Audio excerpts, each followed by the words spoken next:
लिए हम लोग देखेंगे इसमें कि अपना फिजिकल कैश बैलेंस मतलब जो हम लोग के हाथ में है काम करने के बाद या काम करते टाइम, और मोबाइल में कैश बैलेंस उसको कैसे चेक करना है और उसको कैसे बराबर करना है जो बराबर नहीं है, और मोबाइल में जो कैश बैलेंस है उसके अनुसार ये हम लोग को वॉलेट बैलेंस को जो एडजस्ट किया जाता है वो भी सीखेंगे।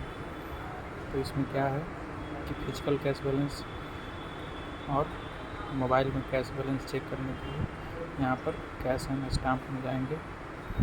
कैश एंड स्टाम्प में जाने के बाद कैश बैलेंस ऑप्शन को चूज करेंगे। यहाँ पर डेट वाइज चूज कर सकते हैं, किसी सिंगल डेट का भी, मान लीजिए कि 1 तारीख का चूज करते हैं, 1 अगस्त का, तो इसमें 1 अगस्त का हम लोग को दिखेगा ओपनिंग बैलेंस, टोटल रिसिप्ट कितना हुआ, टोटल पेमेंट और टोटल क्लोजिंग बैलेंस। अब मान लीजिए कि एक ड्यूरेशन का चूज करना है 1 से लेकर 10 तक, तो 1 से लेकर 10 तक चूज कर लिए, इसमें फेच करेंगे।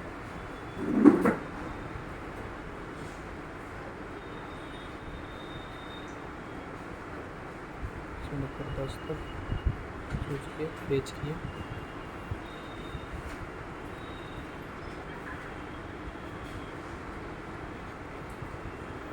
ये देखिए डेली का निकल जाएगा इसमें 1 तारीख का कितना ओपनिंग बैलेंस था, कितना रिसिप्ट, कितना पेमेंट, क्लोजिंग बैलेंस कितना हुआ, फिर 2 को कितना हुआ, 3 को कितना हुआ, क्या रिसिप्ट क्या पेमेंट हुआ। तो ऐसे करके हम लोग अपना डेली का चेक कर सकते हैं और मिला सकते हैं बीओ का जो अकाउंट बुक होता है उससे, और इसमें कितना रिसिप्ट कितना पेमेंट हुआ टोटल, कितना क्लोजिंग बैलेंस हुआ वो मिला सकते हैं। अब मान लीजिए कि वही बीओ का अकाउंट बुक में जो बैलेंस है और इसमें जो बैलेंस है ओपनिंग या क्लोजिंग मैच नहीं कर रहा है, तो उसके लिए हम लोग को मिसलेनियस एंट्री करना पड़ता है।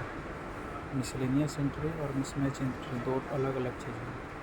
मिसलेनियस एंट्री कब किया जाता है, जब हम लोग का बीओ का अकाउंट बुक का ओपनिंग बैलेंस, क्लोजिंग बैलेंस और मोबाइल का जो कैश बैलेंस रिपोर्ट है वो मैच नहीं करता है, तब करना पड़ता है। तो इसके लिए मोबाइल में मिसलेनियस एंट्री करने के लिए हम लोग जाएंगे काउंटर ऑपरेशन में। काउंटर ऑपरेशन में जाकर मिसलेनियस एंट्री है यहाँ पर जाएंगे। अब हम लोग रिपोर्ट से पता चल जाएगा कि कौन कौन सा फेच नहीं किया है सब, तो फिर यहाँ से चूज करेंगे। अब इसमें सब नीचे में देखिए पेमेंट एंड रिसिप्ट है, तो मान लीजिए कोई पेमेंट का जो है अमाउंट फेच नहीं किया है तो रिपोर्ट से पता कर लेंगे हम लोग। फिर यहाँ पर एडजस्ट में जाएंगे, यहाँ पर अमाउंट डाल देंगे किसका है, मान लीजिए कि 5000 है, IPPB का विड्रॉवल वो नहीं फेच किया तो यहाँ पर 5000 डाल देंगे, यहाँ पर डाल देंगे IPPB विड्रॉवल, सबमिट कर देंगे, हो जाएगा वो। फिर मान लीजिए कि कोई पेमेंट रिसिप्ट का है, मान लीजिए IPPB का है, डिपॉजिट किए कोई अकाउंट में फेच नहीं किया, तो उसको दिखाने के लिए यहाँ पे रिसिप्ट में जाएंगे, डाल देंगे अमाउंट, यहाँ पे लिख देंगे IPPB डिपॉजिट नॉट फेच्ड, ऐसे करके यहाँ से कर लेंगे। उसके बाद फिर यहाँ काउंटर ऑपरेशन में जाकर हम लोग क्लोज काउंटर पर क्लिक करके फेच काउंटर डाटा कर लेंगे, यहाँ कर देना है। यहाँ पर हम लोग को जैसे आ जाएगा, अभी हम किए हैं इसमें 1 दिन का SB का डिपॉजिट फेच नहीं किया था और 1 दिन का IPPB का नहीं किया था, तो ये करके दिखा हुआ है। यहाँ पर कंफर्म नहीं करना है, बैक हो जाना है। ऐसे फेच करेंगे तो हम लोग को फिर वो रिफ्लेक्ट करने लगता है वॉलेट बैलेंस में। यहाँ से बैक कर लेंगे फेच करके, यहाँ पर वॉलेट बैलेंस चेक कर लेंगे, हम लोग का दिख जाएगा।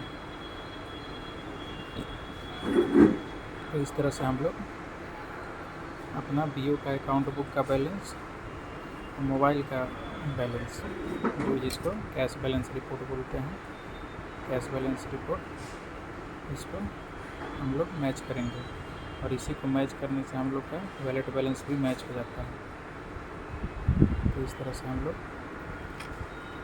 कैश बैलेंस रिपोर्ट और बीओ का कैश बैलेंस रिपोर्ट को मैच करेंगे।